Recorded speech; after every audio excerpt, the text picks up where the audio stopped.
de koning van mijn hart, mijn Jezus, mijn Jezus. Hij is de koning van mijn hart. Hij is de koning van mijn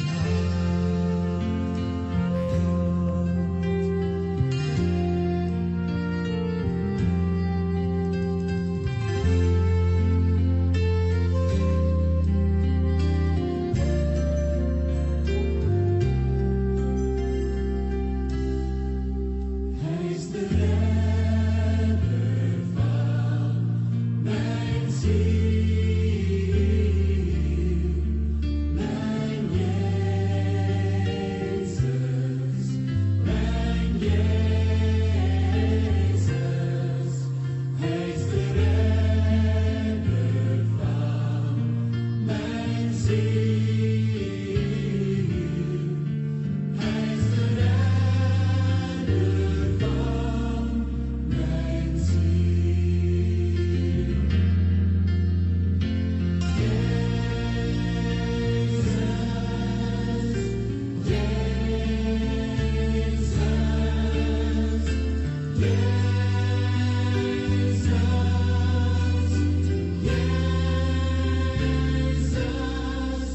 Hij is de redder van mijn ziel. Hij is de redder van mijn ziel. Ja, hij doodt met geest en vuur. Mijn Jezus, mijn Jezus. Ja, hij doodt met geest en vuur. Ja, hij doodt met geest en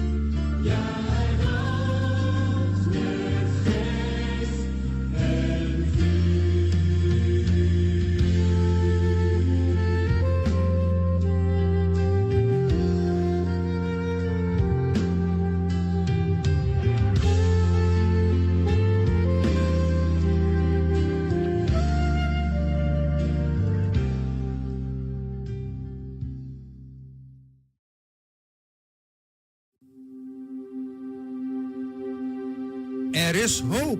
Hoop doet leven. Hoop schept verwachtingen. Mensen die hopen blijven volharden in afwachting van wat komen zal. Dit programma helpt je de focus te houden op wat komen zal. De hoop der dingen. Hebreeën 11:1. Het geloof nu is de zekerheid der dingen die men hoopt en het bewijs der dingen die men niet ziet. Een gospelprogramma vol muziek, getuigenissen, gebed en bijbelstudies. Donderdagavond van 7 tot 9. Voor uw troon zijn wij gekomen.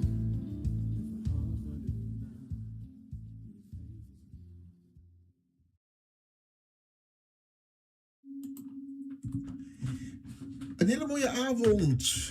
Het is donderdagavond 18 juni.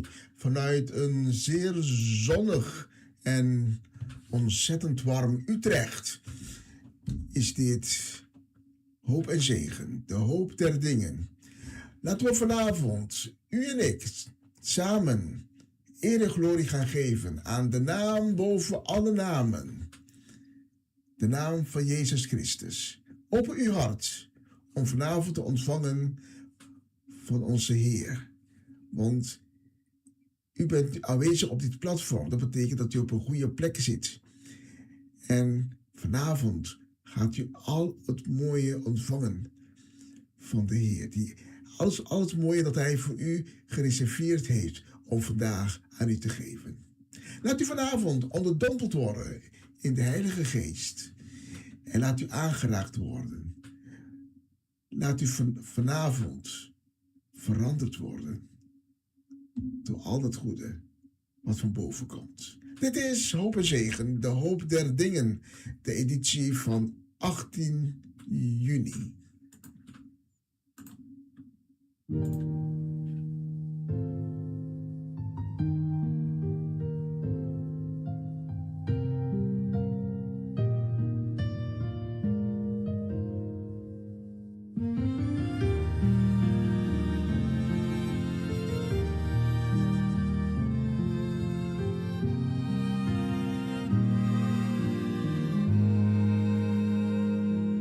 Onze Vader in de hemel, heilig is uw naam. Laat uw koninkrijk spoedig komen. Laat uw wil worden gedaan. In de hemel, zo ook hier op aard. Want van u is het koninkrijk, de kracht en de heerlijkheid tot in eeuwigheid.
zijn.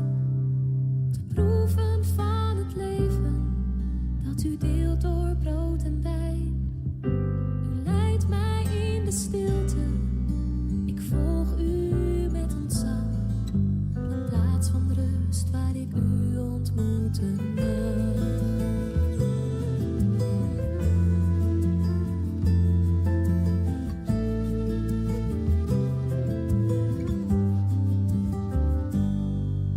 U ziet mijn hart en leven, de onrust die verwart. Mijn onbesproken vragen die er leven in mijn hart. U kent al mijn gedachten, verbergen kan niet meer. In vertrouwen leg ik alles voor u neer.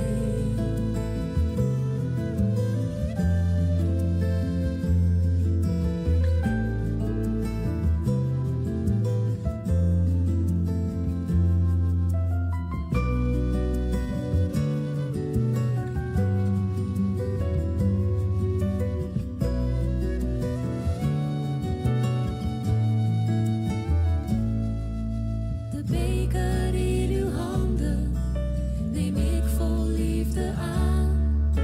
Uit handen die verwond zijn, waarin de tekens staan.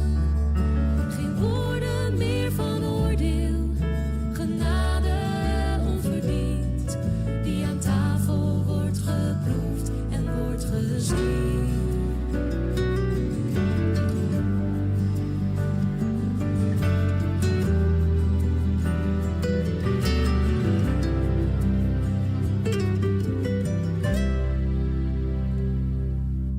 U deelt met mij de maaltijd, reikt mij verzoening aan. Uw liefde is nog groter dan de schuld die is voldaan. U toont mij uw genade, die werkzaam is in mij. Door de kracht van uw genade ben ik vrij. Door de kracht van uw genade ben ik vrij. Door de kracht van uw genade ben ik vrij. Door de kracht van uw genade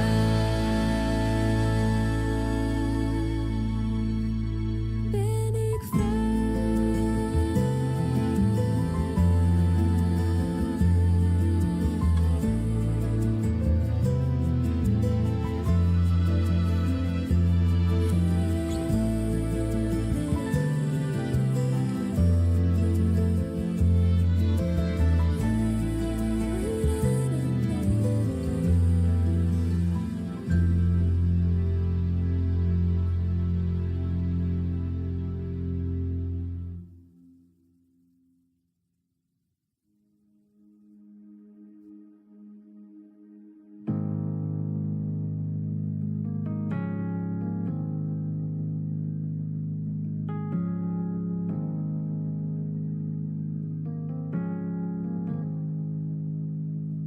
Ik hou van u. Uw genade blijft mij dragen, dag aan dag, in de palm van uw hand. Van de morgen tot de avond, als ik weer slapen ga, zing ik steeds van de goedheid van God. Al heel mijn leven bent u trouw, Heer. Al heel mijn leven bent u goed, zo goed. Zolang u adem aan mij geeft, Heer, zing ik steeds van de goedheid van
steeds van de goedheid van God.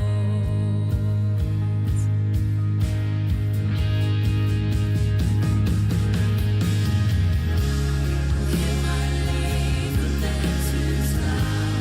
Oh, heel mijn leven bent u trouw. Heel mijn leven bent u goed. Zo goed, zolang maar hij kan adem maar hij geeft u. Zing ik steeds van de goedheid van God. Ja, ik zing van de goedheid van God. U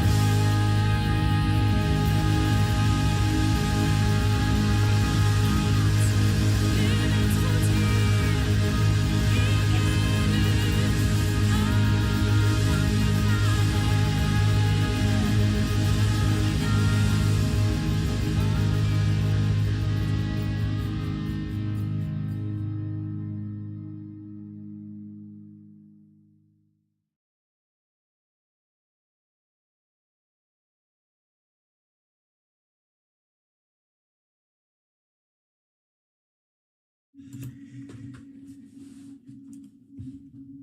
Het is inmiddels 17 minuten over 7 hier in de studio in Utrecht. We zijn eruit vanuit Utrecht. Het is vandaag een hele warme dag. Op dit moment is het nog steeds warm. Even een blik werpen. Het is inmiddels nog steeds 29 graden. In de studie is het best warm, maar we komen er wel doorheen. Fijn dat u er vanavond er weer bij bent. Laten we een moment nemen om samen in gebed te gaan, u en ik. Als u vanavond een nood heeft in uw leven of u ondergaat een moeilijke situatie, want het leven kan soms moeilijke situaties opleveren. Soms kan het leven tegenzitten. Of u bent ziek, dan ontbeert u aan kracht. Of u heeft twijfel wat het geloof betreft.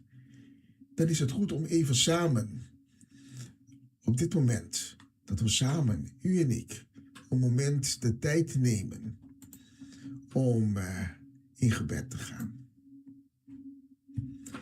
Neem uw nood, of uw ziekte, of datgene waar u mee worstelt. Neem het mee tijdens het gebed in gedachten en breng het bij God.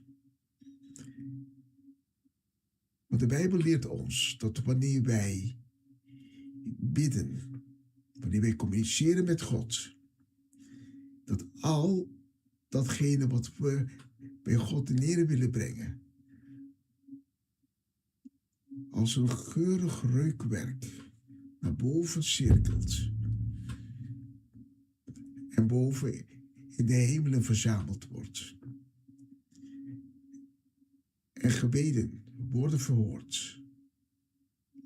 En dat is geen hoop, het is een zekerheid die God ons geeft. Laten we samen in gebed gaan. Mijn Vader, mijn God, ik dank u voor alles wat u doet in mijn leven. Alles wat u tot nu toe heeft gedaan. De grote en de kleine dingen. De zichtbare en de onzichtbare dingen. En ik dank u ook voor al die mooie dingen die u nog gaat doen in mijn leven. En vanavond erken ik u als Heer en Koning. Ik erken vanavond dat mijn leven volledig in uw hand ligt. Dat u mij mijn leven richting geeft. En ik vraag u uw zegen. Wilt u mij zegenen, Heer? Mijn gezin, mijn huis, mijn dierbaren. En ik weet, u bent een God van voorzienigheid. Wilt u daarom voorzien in mijn nood vanavond? Heer, raak me aan, genees mij en breng herstel in mijn leven. En vanavond breek ik met zonden in mijn leven. Ik keer alle slechte dingen, slechte gedachten. Dat keer ik de rug toe. En ik werp uit elke demonische invloed in mijn leven. Elke demonische invloed in mijn huis. In mijn gezin. En ik spreek uit dat het kostbare bloed van Jezus Christus mij en mijn huis, mijn dierbaren, zal bedekken. Het kostbare bloed dat fungeert als een schild van bescherming. Ik spreek uit vanavond dat geen enkel wapen vanuit de donkere regionen van de hel zal slagen in zijn missie. Vanwege het kostbare bloed van de Heer Jezus Christus dat mij beschermt. In de naam van Jezus Christus. Amen. Amen. En amen. Van harte welkom bij deze nieuwe editie van Hoop en Zegen, de hoop der dingen. Laat u vanavond bemoedigd worden door de lofprijzingen, door de gebeden, door de Bijbelstudie van straks. Laat u bemoedigd worden en gevuld worden met de Heilige Geest van God. En dit programma maken wij niet voor eigen gewin, niet voor onze eigen ego, niet voor eigen glorie. Maar dit programma dient enkel en alleen de ere en glorie van Jezus Christus. Dus vergezel mij vanavond, vanaf nu tot 9 uur in de avond, Nederlandse tijd. En we gaan samen eer en glorie brengen aan de naam die verheven is boven alle andere namen. De naam van Jezus Christus. Welkom bij Hoop en Zegen, de hoop der dingen.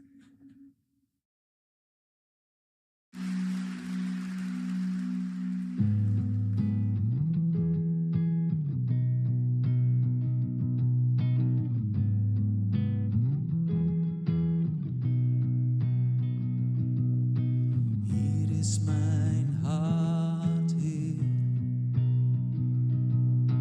Hier is mijn hart, Heer. Spreek uw waarheid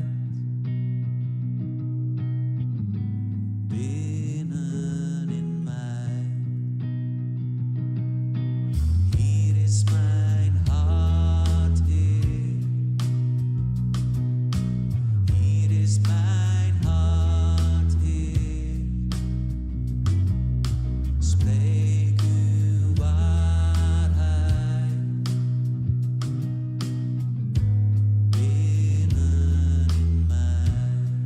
Ik ben van u, ik ben aanvaard, ik ben geliefd en puur gemaakt. Ik leef opnieuw, ik adem in, ik vind herstel, een nieuw begin. Hier is mijn hart, Heer. Hier is mijn hart, Heer. Spreek uw waarheid binnen in mij. Ik ben van u, ik ben aanvaard, ik ben geliefd en puur gemaakt.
Schijn met uw licht in mijn hart, dat ik u zien zal. Dat ik u zien zal. Schijn met uw licht in mijn hart, Heer. Schijn met uw licht in mijn hart, dat ik u zien zal. Dat ik u zien zal.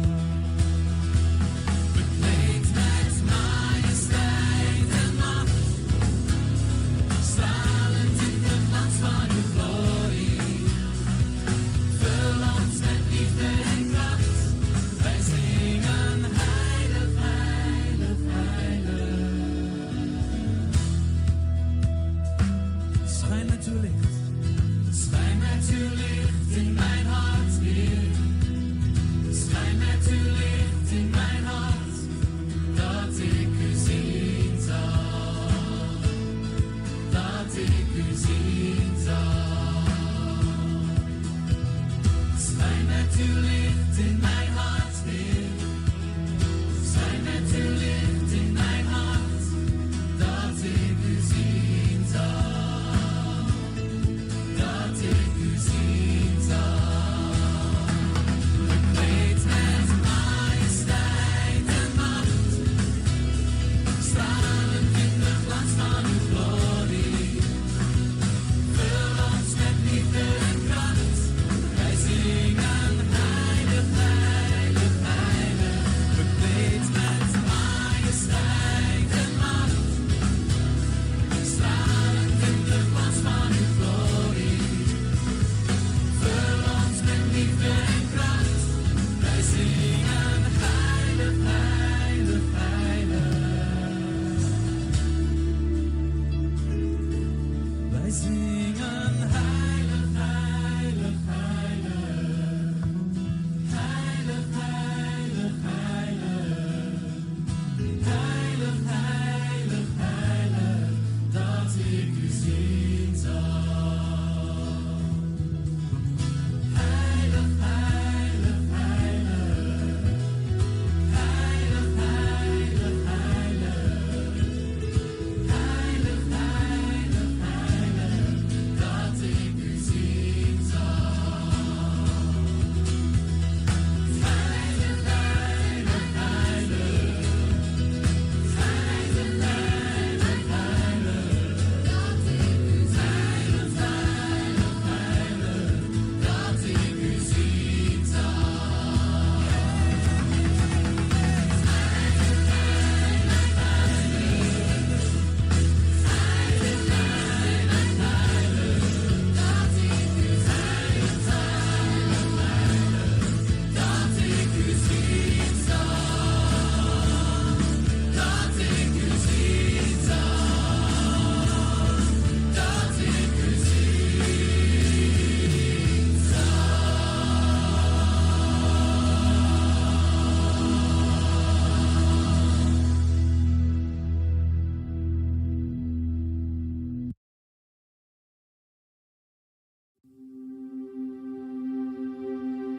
Er is hoop.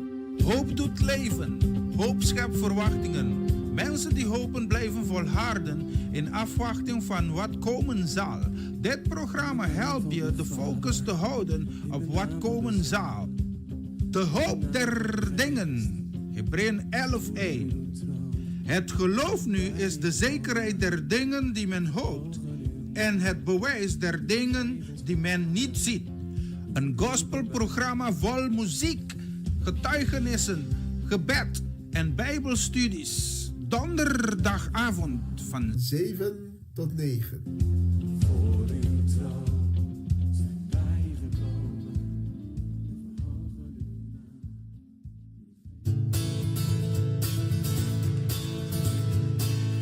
In mijn twijfels, mijn verdriet, in mijn vader ontbreekt u niet. In uw liefde reist u mee. U bent de rust als het stormt op zee. Oh, oh.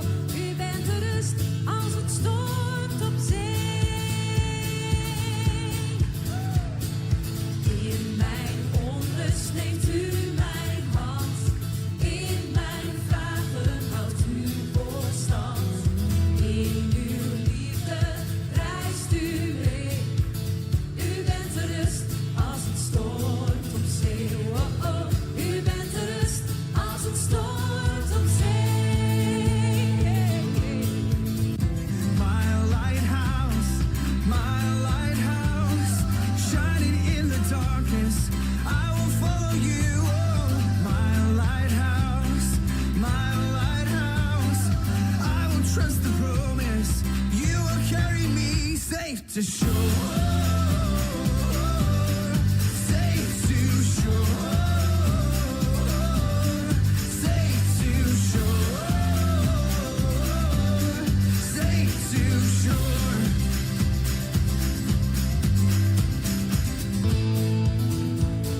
Storm en golven vrees ik niet. In de morgen zing ik mijn lied. In uw liefde reist u mee. U bent de rust als het stormt op zee. Oh, oh. U bent de rust als het stormt op zee. You are my light, my lighthouse, shining in the darkness. I will follow you. My lighthouse, I will trust the promise. You will carry me safe to shore. Safe to shore. Safe to shore. Safe to shore.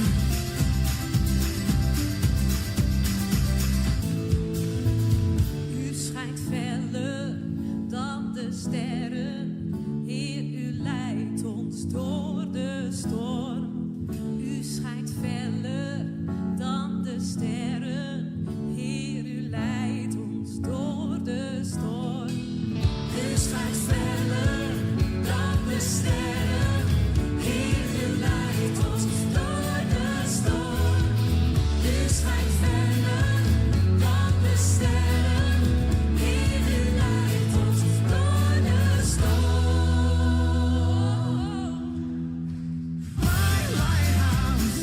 My lighthouse, shining in the darkness. I will follow you. My lighthouse, I will trust the promise. You will carry me safe to shore. Safe to shore. Safe to shore. Safe to shore.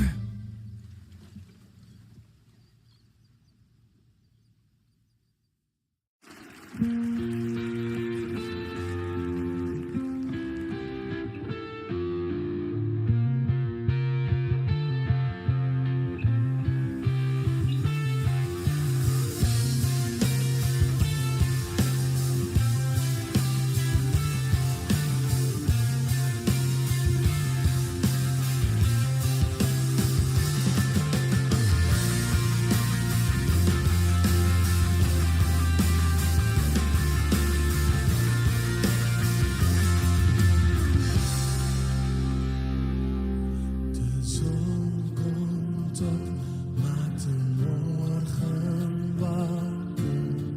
Mijn dag begint met een lied voor u. Heer, wat er ook gebeurt en wat mij mag overkomen. Laat mij nog zingen als de avond valt. Loof de Heer. Loof de Heer, oh mijn ziel. Oh mijn ziel. Prijs nu zijn heilige naam. Met meer passie dan ooit. Oh mijn ziel. Verheerlijk zijn heilige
toch mijn ziel uw loflied blijven zingen.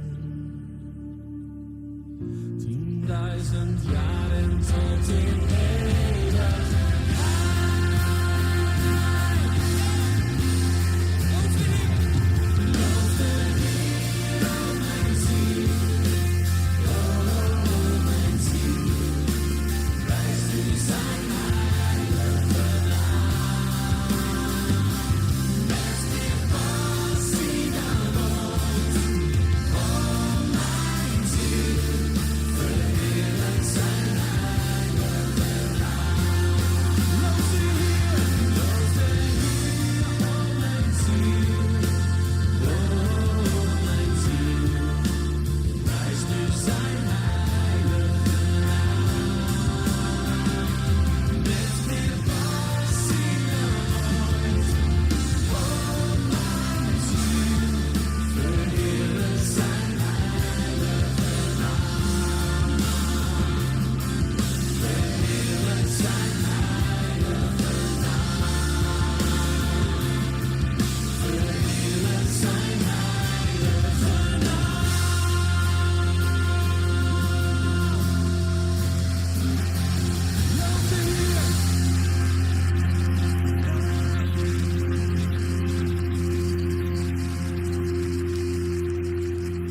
Loof de Heer, o mijn ziel.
Prachtig nummer, 10.000 redenen.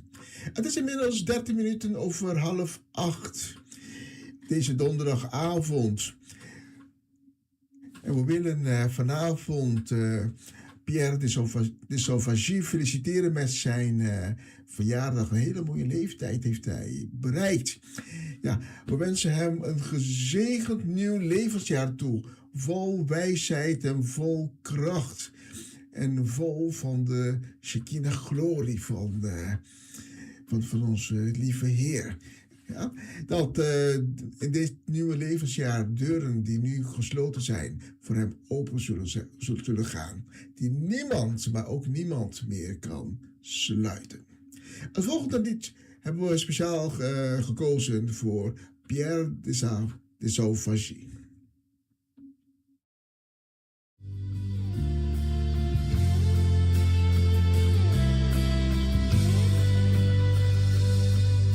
U zult altijd voor ons strijden. U hebt steeds uw trouw getoond. Deze waarheid is mijn blijdschap. Heer, u draagt de zegenkroon. U mijn helper en beschermer. U mijn redder en mijn vriend. Uw genade is mijn adem en mijn lied. Waar uw grootheid wordt bezongen, wil ik knielen voor uw troon. Waar u bent verstilt de onrust, want u draagt de zegenkroon. Vul dit huis nu met uw glorie, vul ons hart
ik u verslagen, maar u hebt de dood ontroond.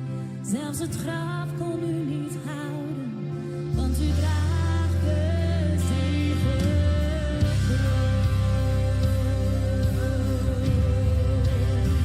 U draagt de zegenkroon, halleluja,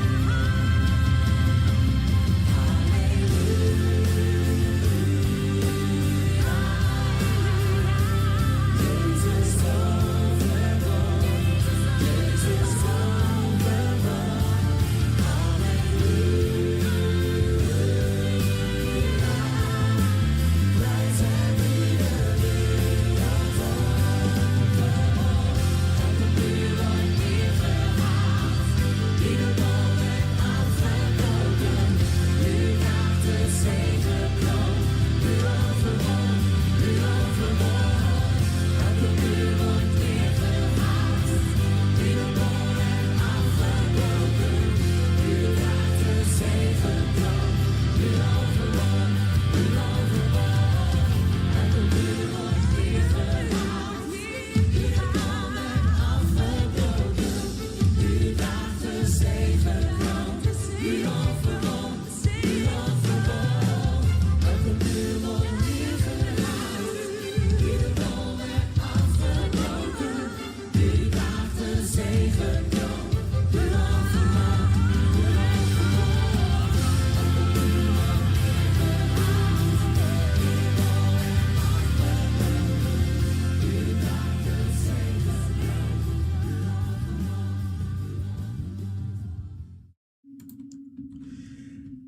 Prachtige nummer, de zegenkroon. Dat is de mooiste prijs dat op ons wacht. Wanneer wij volharden in het geloof, dan wacht ons de zegenkroon. Het volgende lied is speciaal voor al onze luisteraars op Aruba, Bonaire en uiteraard ook Curaçao.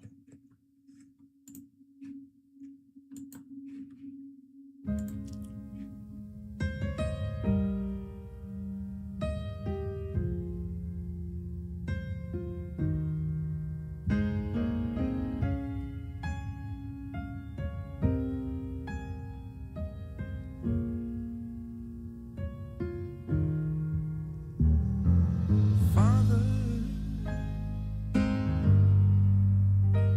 help your children and don't let them fall by the side of the road. And teach them to love one another, that heaven might find a place in their hearts. 'Cause Jesus is love. He won't let you down, and I know He's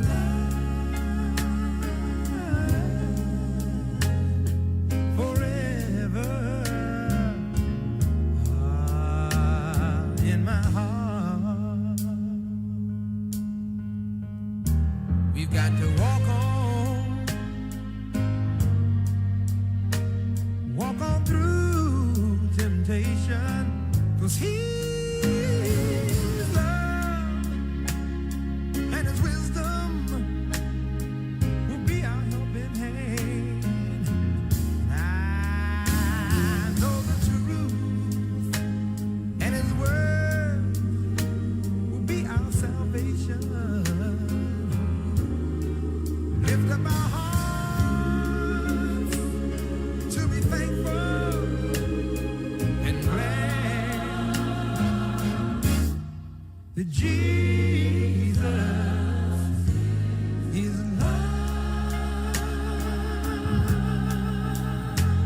He won't let you down, and I know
Prachtig nummer. Jesus is Love.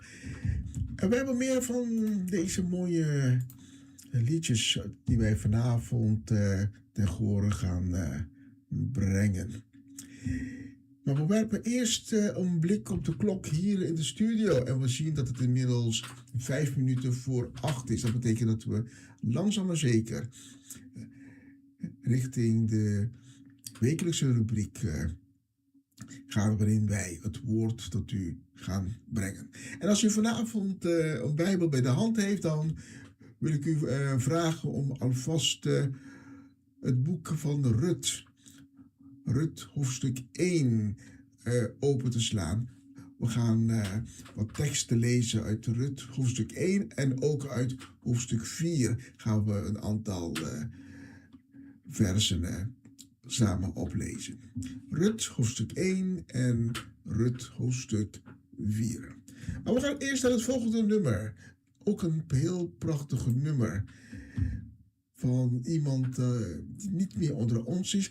Het is veel van deze mensen, hè, die komen vanuit de kerk, hebben daar hun zangcarrière begonnen, maar helaas hebben sommigen op latere leeftijd gekozen voor de wereld.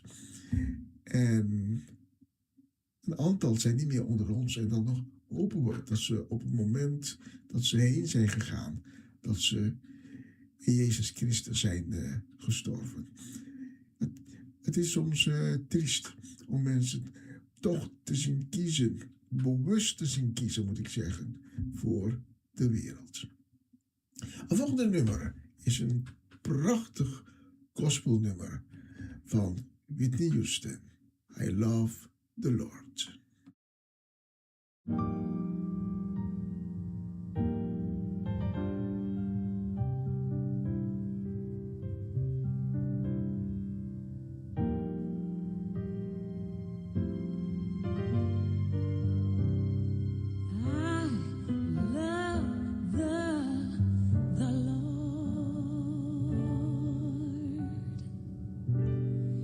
He heard my cry.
Er is hoop. Hoop doet leven. Hoop schept verwachtingen. Mensen die hopen blijven volharden in afwachting van wat komen zal. Dit programma helpt je de focus te houden op wat komen zal. De hoop der dingen. Hebreeën 11:1. Het geloof nu is de zekerheid der dingen die men hoopt en het bewijs der dingen die men niet ziet. Een gospelprogramma vol muziek, getuigenissen, gebed en bijbelstudies. Donderdagavond van 7 tot 9. Voor uw trouw zijn wij gekomen.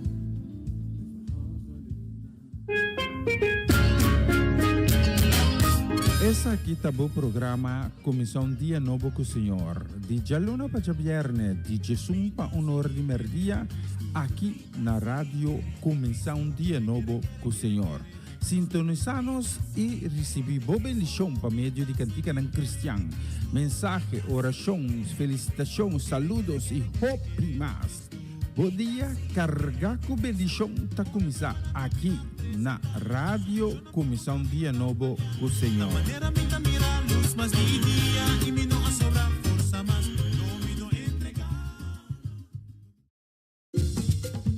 Una nueva semana con el Señor. Recibe tu bendición y comienza tu nueva semana con música cristiana, oraciones, testimonios, mensajes bíblicos, saludos y mucho más. Todos los lunes de 7 a 9 de la noche, aquí en Radio Comienza un Día Nuevo. Se mueven los dinteles del cielo cuando yo le canto a mi Dios.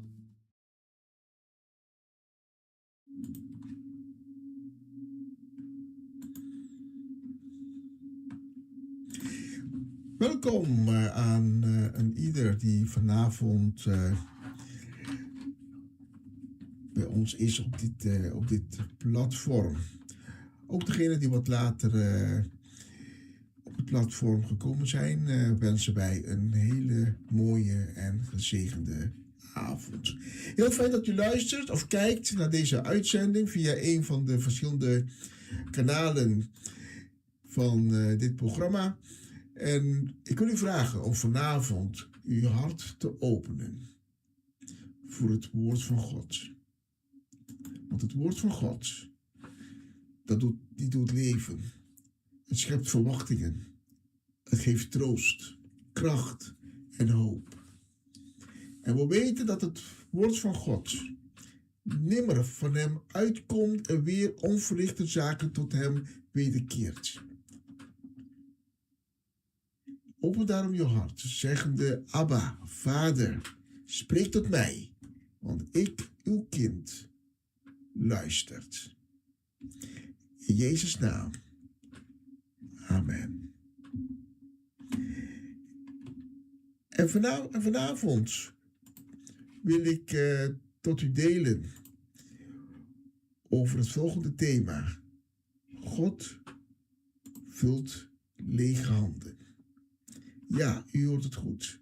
God vult lege handen.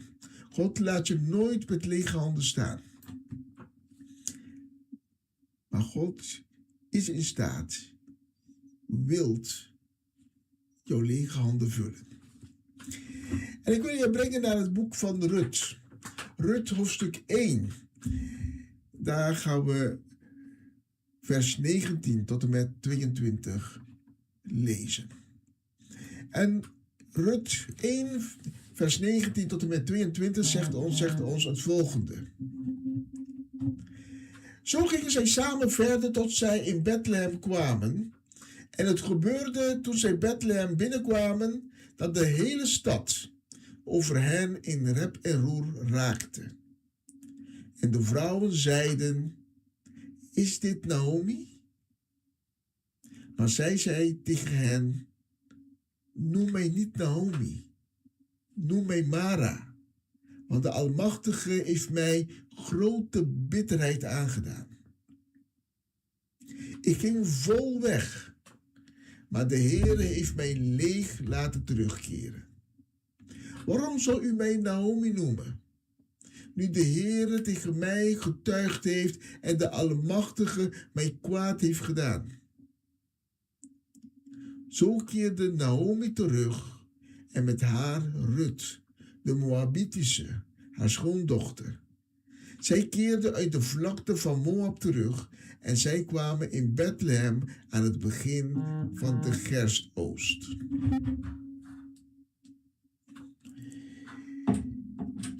Het verhaal van Naomi en Rut is een heel mooi en bekend verhaal. Naomi vertrekt met haar man en haar zonen vanuit Bethlehem in een periode waarin er hongersnood dreigde. En ze gingen naar het land van Moab. Daar hebben ze zich gevestigd. En de zonen van Naomi trouwden met Moabitische vrouwen. Maar dan slaat het noodlot toe. Allereerst sterft de man van Naomi. Ze wordt weduwe. En vervolgens sterven ook haar zonen. En op een gegeven moment krijgt ze te horen dat het weer regent in de omgeving van Bethlehem. En dat er weer overvloed is aan eten. En ze besluit, gedesillusioneerd, om terug te keren vanuit het land van Moab naar Bethlehem. En de weduwen van haar 2 zonen, die gingen met haar mee. Maar Naomi was zo verbitterd en stuurde ze weg.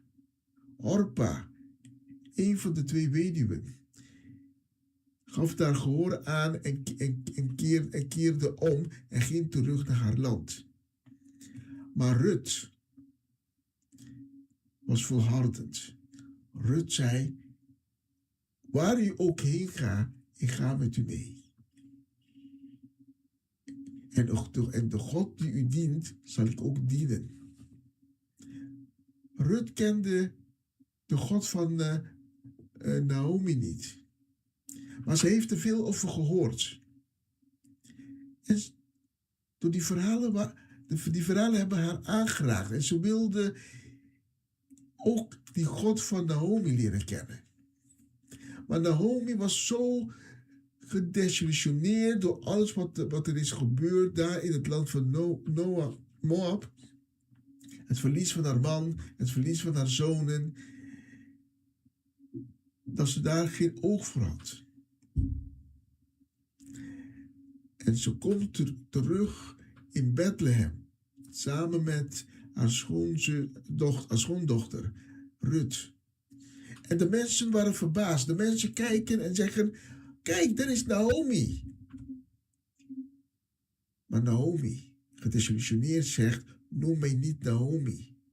Noem mij Mara. Mara betekent verbitterd. Ik wil niet Naomi genoemd worden, maar Mara, verbitterd, want de Almachtige heeft mij grote bitterheid aangedaan. En de tekst die we net hebben gelezen, lezen we dat Naomi zegt van, ja, ik ging vol weg, met volle handen. Ik had spullen, ik had bezittingen. Maar de Heere heeft mij zonder bezittingen, helemaal leeg, berooid laten terugkeren. Dus waarom zouden jullie mij Naomi noemen? Belangrijk voor het verhaal dat ik even met jullie wil delen, is wat we een aantal hoofdstukken later kunnen lezen. In Rut hoofdstuk 4 lezen wij het volgende. Beginnende bij vers 14 lezen wij, toen zeiden de vrouwen tegen Naomi, geloof zij de Heere, die niet heeft nagelaten om u vandaag een losse te geven. Mogen zijn naam beroemd worden in Israël. Hij zal er voor u zijn om u te verkwikken en u in uw ouderdom te onderhouden. Want uw schoondochter, die u lief heeft hem gebaard. Zij die beter voor u is dan 7 zonen. En Naomi nam het kind en zette het op haar schoot. En zij werd zijn verzorgster. En de buurvrouwen gaven hem een naam. Zij zeiden, bij Naomi is een zoon geboren. En zij gaven hem de naam Obed. Hij is de vader van Isaïe, de vader van David. We zien in hoofdstuk 1 dat Naomi heel verbitterd is geraakt, omdat ze alles is kwijtgeraakt. Ze is haar man kwijtgeraakt, haar zonen, haar bezittingen, en ze keert berooid terug naar Bethlehem. Maar 3 hoofdstukken later krijgt ze een kleinkind. Iets wat ze niet heeft verwacht. Haar schoondochter, Rut, ontmoette Boas. En Boas was niet zomaar iemand. Boas blijkt een familielid van Naomi te zijn. En ook nog een voorstelling van de latere Jezus die we gaan ontmoeten in het Nieuwe Testament. En Rut krijgt een kind, een zoon. En de laatste vers die we hebben gelezen is veelzeggend. En de buurvrouwen gaven hem een naam. Zij zeiden, bij Naomi is een zoon geboren. En ze gaven hem de naam Obed. En wie is Obed? Obed is de vader van Isaïe. En Isaïe is op zijn beurt weer de vader van David. En vanuit David komt de Messias. Er wordt vaak gezegd dat God de barmhartig is en dat hij in zijn genade ten gunste van ons werkt. Maar voor veel mensen is dit iets abstracts. Het is niet iets levends. Het is niet tastbaar. Voor veel mensen gaat het pas leven wanneer Gods werk tastbaar wordt. Dat wil zeggen zichtbaar, zodat je het bij wijze van spreken kunt aanraken, kunt voelen en kunt zien. Voor veel mensen is de concretisering van Gods werk in iets fysieks, in iets wat ze kunnen zien, horen, aanraken, proeven, de bevestiging van wat ze verwachten. Zoals in het verhaal van Rut en Naomi, waarvan we een gedeelte hebben gelezen.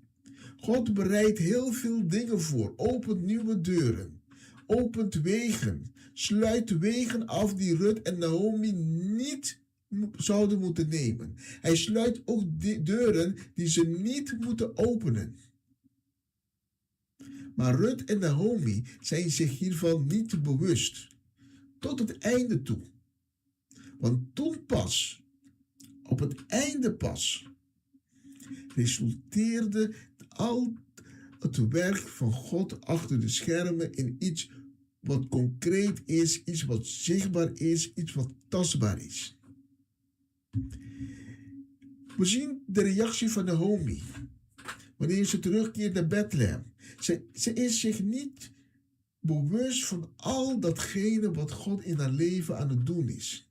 Daarom reageert ze ontzettend verbitterd wanneer zij met haar schoondochter Rut terugkeert naar Bethlehem. Ze komen alle twee hulpeloos, eenzaam, getekend door het leven aan, met een hart dat is gebroken door de omstandigheden van het leven. Vooral Naomi was verbitterd, heel erg verbitterd zelfs. Volgens haar is God de oorzaak van haar verbittering, omdat hij zijn zware hand op haar heeft laten vallen.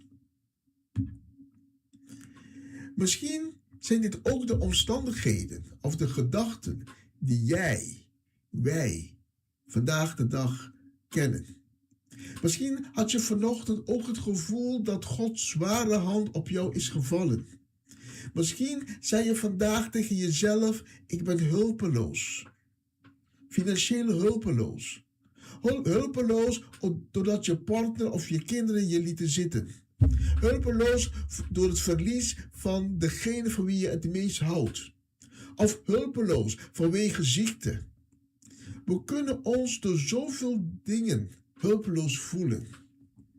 Net als Naomi. Naomi verloor haar man. Ze verloor al haar kinderen.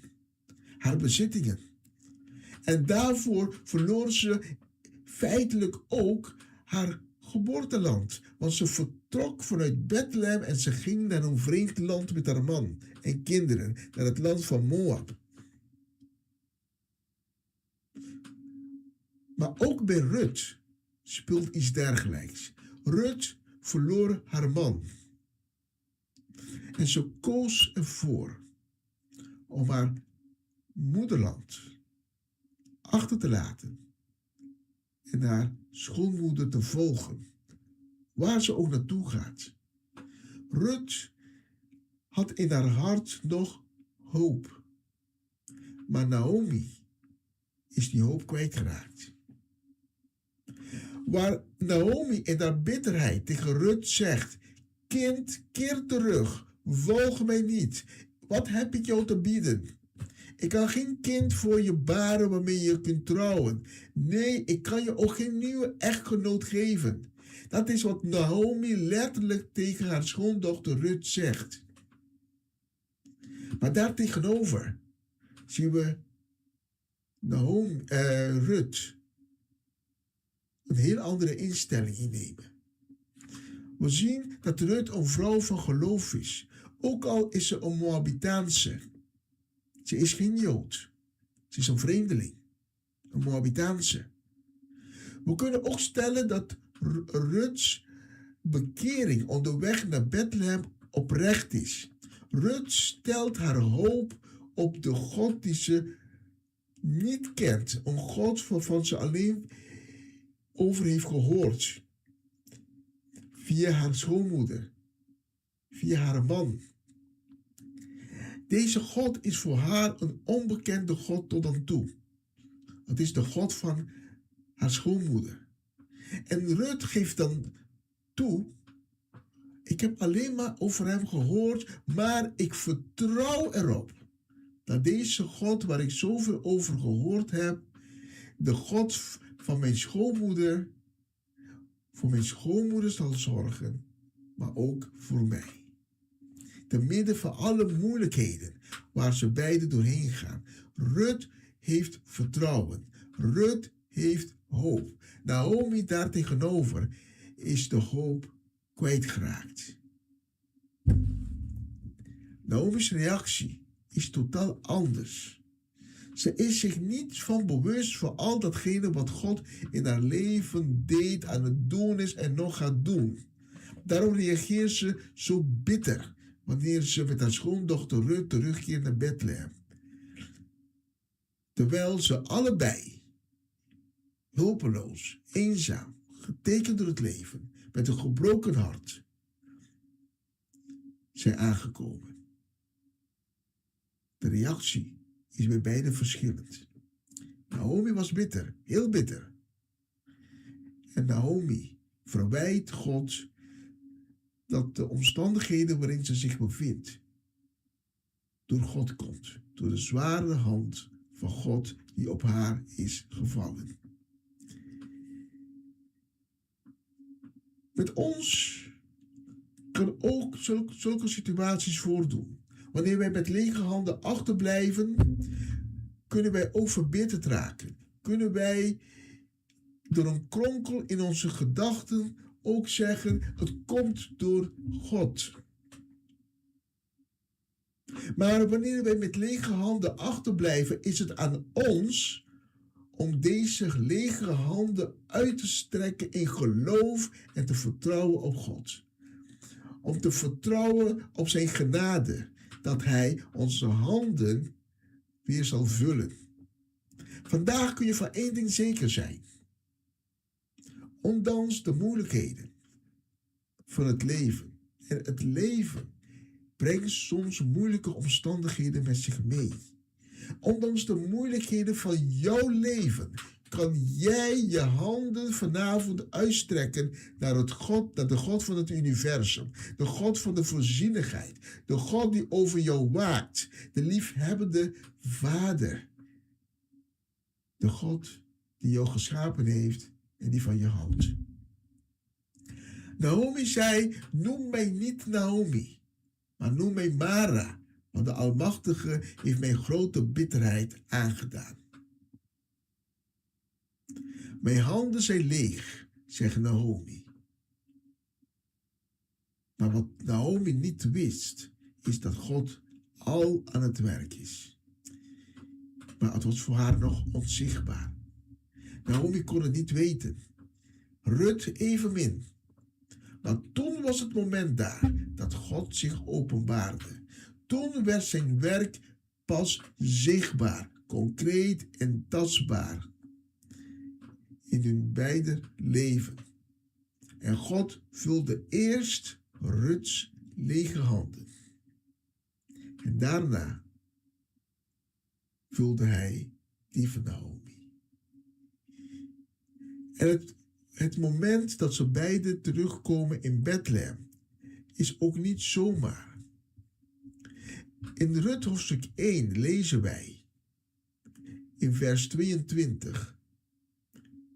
Zij keerden uit de vlakte van Moab terug en ze kwamen in Bethlehem aan het begin van de gerstenoogst.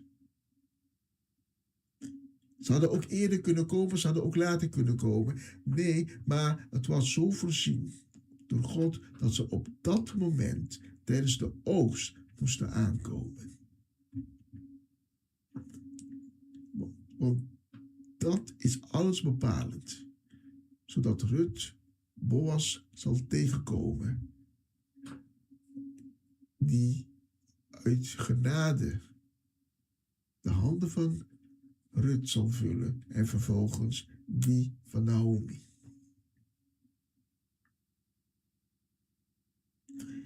Onze tekst van vandaag, die we hebben gelezen uit de Rut, hoofdstuk 4, zegt: En toen zeiden de vrouwen tegen Naomi, geloof zij de Heere, die niet heeft nagelaten, om u vandaag een losser te geven. Mogen zijn naam beroemd worden in Israël. Hij zal voor u zijn om u te verkwikken en u in uw ouderdom te onderhouden. Want uw schoondochter, die u lief heeft, heeft hem gebaard. Zij die beter voor u is dan 7 zonen. God gaf Naomi niet slechts een nakomeling. God gaf Naomi een compleet nageslacht. En wat voor nageslacht.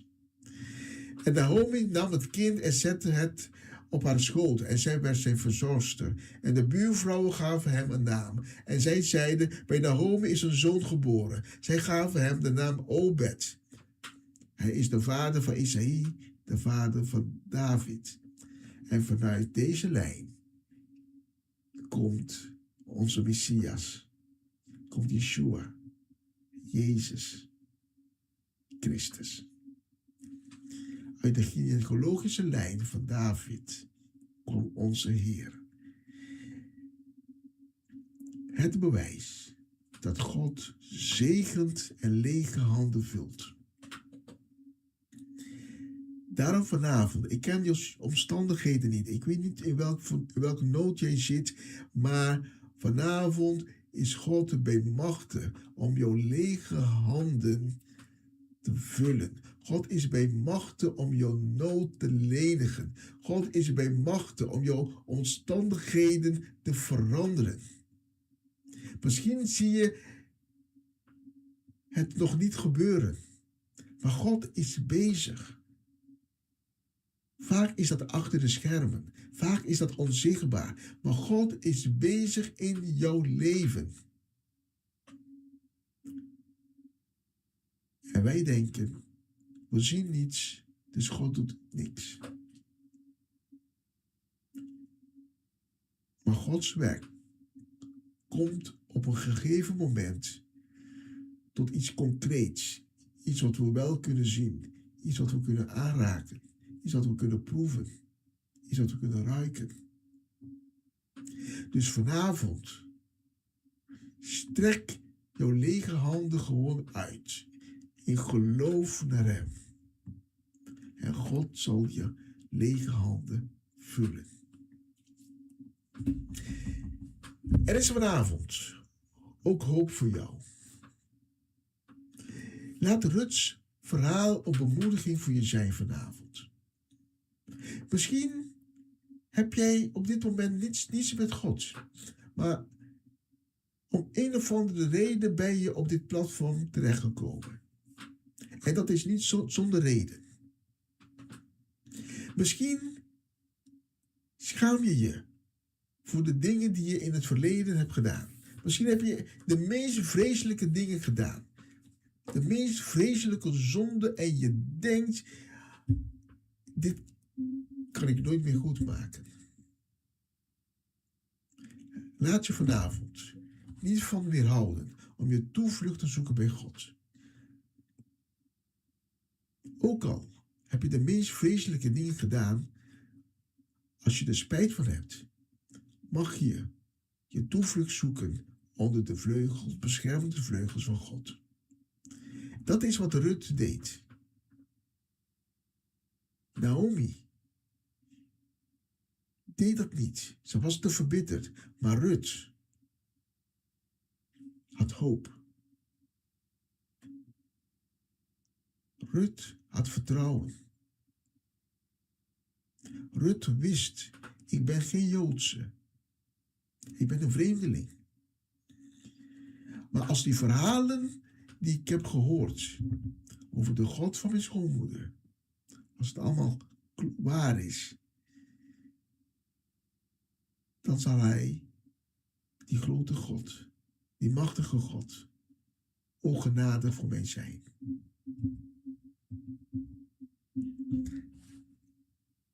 En het verhaal kennen we inmiddels. Vanavond wil ik dat je weet dat alle berouwvolle zondaars welkom zijn bij de God van Israël, bij de Koning der Koningen. Ook jij kan bij hem terecht. Ook jij kan herstel ontvangen. Ook jij kan bevrijd worden van je slechte gewoontes, van je slechte gedachten, van de zonden die aan jou gebonden zijn. Ook jij kan vanavond genade en vergiffenis ontvangen. Als jij diegene bent die vanavond geraakt is door dit verhaal en vanavond vanuit je hele hart wil zoeken naar deze God van Naomi, deze God van Israël, deze God van Ruth, dan wil ik je vragen om je ogen even te sluiten, je hoofd te buigen en samen met mij te bidden. Je mag mijn woorden herhalen of je mag ze met volle geloof tot je laten komen. Laten we samen bidden vanavond. Heere Jezus, vergeef mij voor mijn zonden. Vergeef mij voor mijn rebellie tegen u. Ik heb er spijt van. Daarom vraag ik u vanavond om uw genade en uw vergeving. Ik open mijn hart en nodig u uit om in mijn hart te komen wonen. Wilt u mij reinigen met uw kostbare bloed? Wilt u mij veranderen in een nieuw mens, met een nieuw hart en een nieuwe geest? Dank u, Heer Jezus, voor uw genade, voor uw vergeving. En dat u mij vanavond accepteert als een kind van God. En vanaf dit moment vanaf nu herken ik u als mijn Heer en mijn Redder. Amen, amen en amen. Als u dit gebed met mij gebeden heeft, dan wil ik u uitnodigen om contact met ons op te nemen. De telefoonnummers verschijnen onderaan in beeld. We willen graag met u kennis maken, we willen graag met u spreken. En we willen samen met u het avontuur aangaan. Samen de weg bewandelen die vanavond voor u is geopend. De weg die leidt naar vergeving en een nieuw leven. De weg die leidt naar verzoening met de Schepper. We gaan een lied opzetten gedurende dit lied. Open je hart verder voor Jezus. Praat met hem. Laat je onderdompelen in de Heilige Geest. En als je het gebed met mij nog zo net niet hebt gebeden, dan kun je het gebed nog tijdens het lied die we gaan opzetten doen met je eigen woorden. Laat je woorden vanuit het diepste van je hart komen.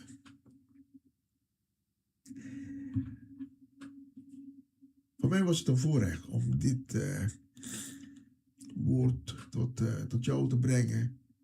Bedankt dat ik zo dicht bij jou mag komen met het woord van God. En laten we zeggen, tot een volgende keer.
Er is hoop. Hoop doet leven. Hoop schept verwachtingen. Mensen die hopen blijven volharden in afwachting van wat komen zal. Dit programma helpt je de focus te houden op wat komen zal. De hoop der dingen. Hebreeën 11:1. Het geloof nu is de zekerheid der dingen die men hoopt en het bewijs der dingen die men niet ziet. Een gospelprogramma vol muziek, getuigenissen, gebed en bijbelstudies. Donderdagavond van 7 tot 9. Voor uw trouw zijn wij gekomen.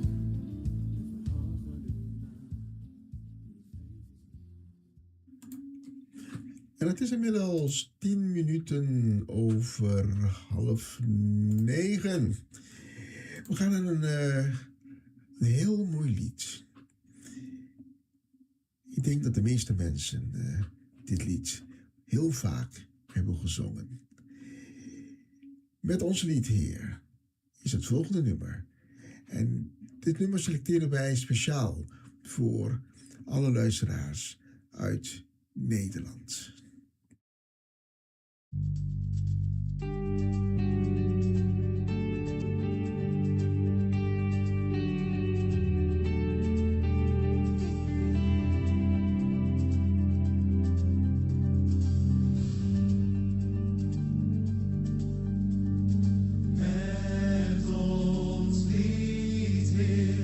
Roept ons hart uit naar u.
Halleluja. Prachtig nummer. Mooie tekst. Het volgende nummer is ook een heel mooi nummer. Het is een van mijn favorieten. You Are God Alone van Phillips, Craig en Dean. De tekst is heel krachtig. Ja, want de God die we dienen, de God die we eren, is een God die zelfstandig is en niet afhankelijk van geen enkel mens. You Are God Alone is het volgende nummer.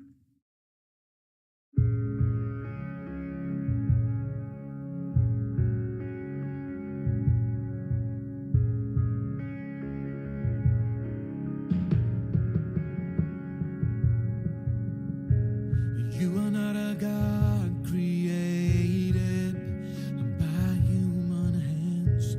You are not a God dependent on any mortal man. You are not a God in need of anything we can give by your plan. That's just the way it is.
That's what you are.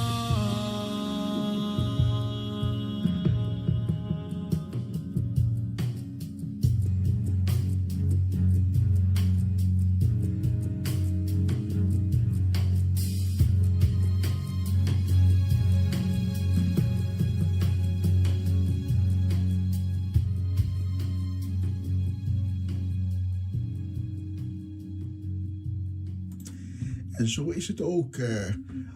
God is trouw. God verandert niet. Hij improviseert nooit. Hij laat zich nooit verrassen.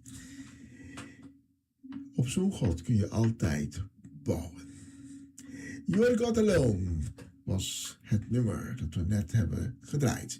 Het volgende nummer is een wat vrolijke nummer. Voor de liefhebbers onder ons hebben wij The Favor of God.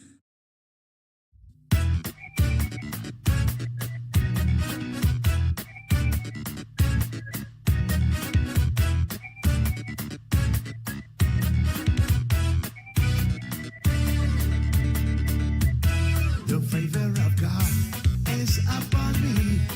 Let the devil know that I am a winner. The favor of God is upon me. Let the devil know that I am a winner. I am a winner. I am a winner, yeah. Let the devil know that I am a winner. I am a winner. I am a winner, yeah. Let the devil know that I am a winner. The favor of God is upon me. Let the devil know that I am a winner. The favor of God is upon me. Let the devil know that I am a winner. I am a winner. I am a winner, yeah. Let the devil know that I am a winner. I am a winner. I am a winner, yeah. Let the devil know that I am a winner. The Spirit of God is all over me. Let the devil know that I am a winner. The Spirit of God is all over me. Let the devil know that I am a winner. I am a winner. I am a winner, yeah. Let the devil know that I am a winner. I am a winner. I am a winner, yeah. Let the devil know that I am a winner. Oh, we conquer Satan. Oh, we conquer demons. Oh, we conquer in the name of Jesus. Oh, we conquer Satan. Oh, we conquer demons. Oh, we conquer in the name of Jesus. Oh, we conquer Satan. Oh, we conquer demons. Oh, we conquer in the name of Jesus. Oh, we conquer Satan. Oh, we conquer demons. Oh, we conquer. Halle, halle, hallelujah. Halle, halle, hallelujah. Halle, halle, hallelujah. Halle, halle, hallelujah.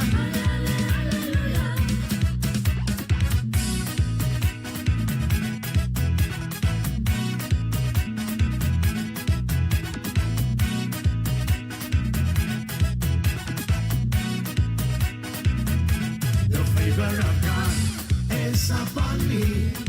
Let the devil know that I am a winner. The favor of God is upon me. Let the devil know that I am a winner.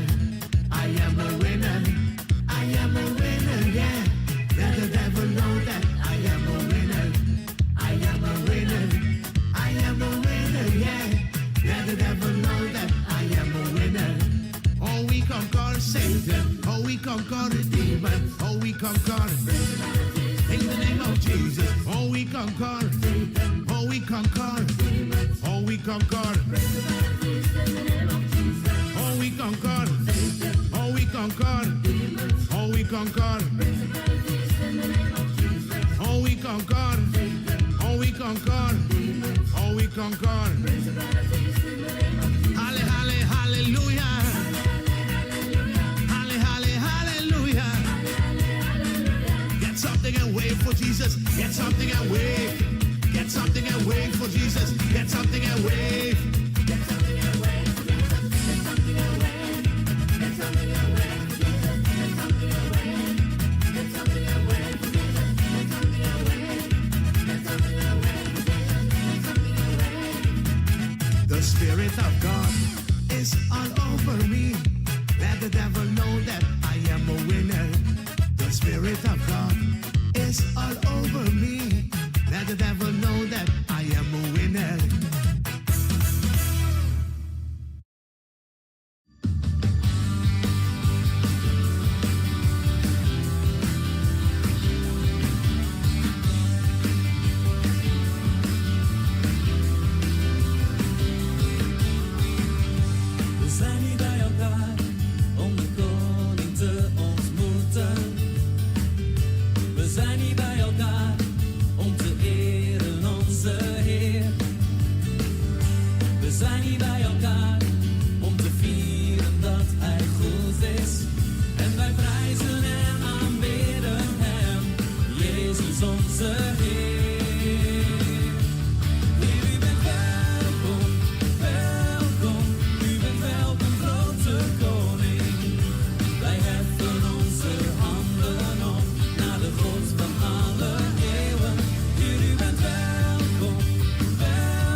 bent altijd welkom in ons midden. Altijd, altijd. Kom Heer in uw volle glorie, in alle kracht te midden van ons. Een blik op onze klok hier in de studio leert ons dat we aan het einde zijn gekomen van deze editie van deze week. Ik wil afsluiten met de volgende tekst om u te bemoedigen voor de rest van de week. En vanavond komt het uit Filippenzen hoofdstuk 4. En het zegt: maak u nergens zorgen over, maar bid voor alles. En vraag God wat u nodig hebt, dankbaar voor alles wat hij doet. Dan zult u vrede van God ervaren. Een vrede die ons menselijk besef te boven gaat. En die de wacht houdt over uw hart en gedachten. Omdat u in Christus Jezus bent. Maakt u dus nergens zorgen over. Maar breng al uw zorgen in gebed en met een dankbaar hart naar Jezus toe. Nou, bedankt dat u ons vanavond hebt vergezeld tijdens deze uitzending. Morgen om 11 uur in de ochtend zijn we weer bij u terug met de Papiamenstalige uitzending. En wat de Nederlandstalige uitzending betreft, ben ik volgende week donderdag ben ik weer bij u terug. En dan gaan we weer samen feest vieren. Dan gaan we de naam van Jezus verhogen. Ja, met de nieuwe editie van Hoop en Zegen. De hoop der dingen. En we gaan afsluiten met het volgende nummer. En ik zeg het een beetje in het Italiaans. Ciao, ciao, ciao. Ciao, ciao, ciao. Tot de volgende keer. Yeah! Be anxious for nothing!